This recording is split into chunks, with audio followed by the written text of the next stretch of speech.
The Fleet Air Arm of the Royal Navy has been celebrating 10 years of flying the Merlin Helicopter. Since entering service in 2001, the Merlin has been used all over the world in countless roles.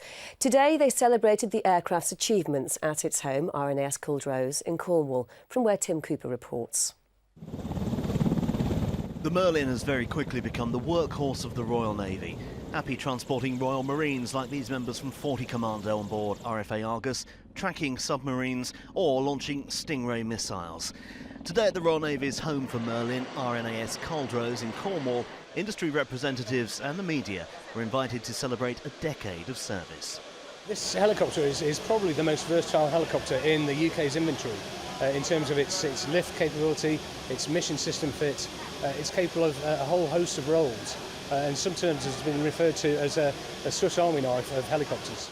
Its primary role is as an anti-submarine platform, but it's also proven its worth in many other areas.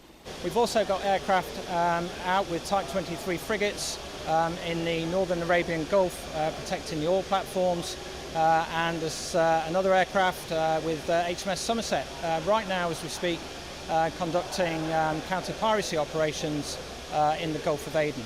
34 Mark I Merlin helicopters are in service with the Royal Navy currently, spread across 4 squadrons, and it's very much seen as a key pillar of air operations going into the future. And for the first time here at RNAS Culdrose, it's been joined by its new stablemate, the Mark II, which will enter service in 2013.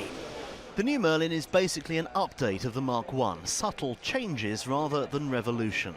But as this was its first visit to what will become its base, interest among pilots and ground crew was high.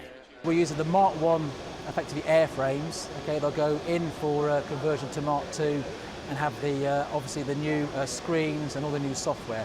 So there's no new airframes as such being built. It's all just converting the old ones to the new Mark II.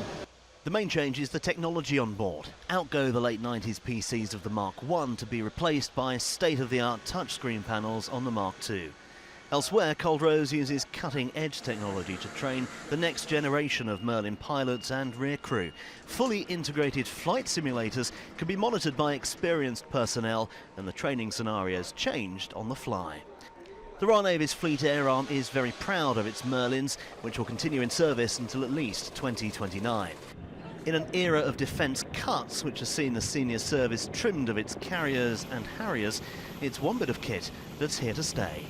Tim Cooper, Forces News, RNAS Culdrose.